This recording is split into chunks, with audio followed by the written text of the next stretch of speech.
Hello, my name is Christina Valenzuela, and I'm the owner of a business called Pearl Thistle, where I offer instruction in the Boston cross-check method, plus lifelong body literacy resources for Catholics. Today, I want to talk about how NFP can be navigated when there are maternal health concerns in play. Now, this is a pastoral situation that doesn't get discussed much in intro presentations, but I know it's on the minds of many women, sometimes even before you get engaged or married. Now, if this hasn't been on your mind, that's fine. I hope you'll still learn a lot here and gain some valuable information that you might want later in life, either for yourself or to share with a friend. Now, this is a topic I cannot cover in just a few minutes, so I'm going to keep this as targeted as I can. Let's think, therefore, about two common situations in which maternal health is at the forefront of family planning discernment.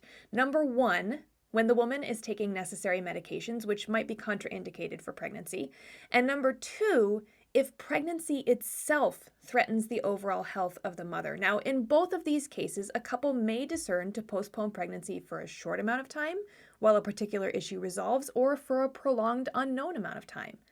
Paul VI explicitly states that both the physical and psychological well-being of parents rightly fall under the prudent exercise of responsible parenthood, so a woman should never feel like her health is not important, either in the relationship or in the broader context of church teaching. Maternal health very much matters.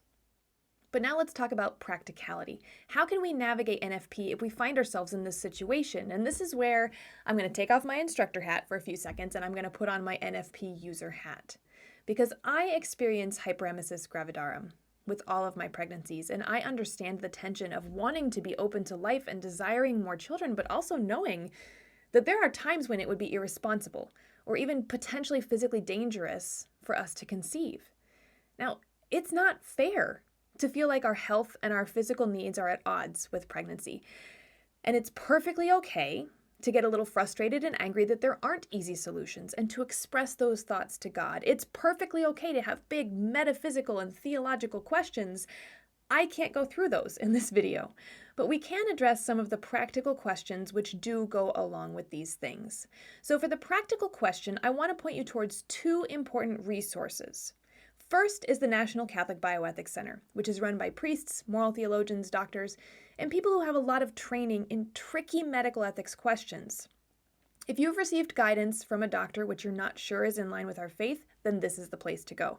Now, I'm all for speaking with your local parish priest or a spiritual director, but remember, our parish priests are not always robust in their formation on moral theology. And even more so, I think we can say that our local parish priests are not conversant, for the most part, on modern medical technologies or scientific research on different methods of family planning. So my first piece of advice is to utilize the NCBC if you have any moral questions pertaining to family planning and medical considerations. Second, it's very important in situations where health is at risk to seek out an instructor that you trust with a method that's a good fit for you. And again, I can speak from personal experience because I did not have an instructor until after my second baby was born. And boy, it was like night and day difference using NFP after making that investment.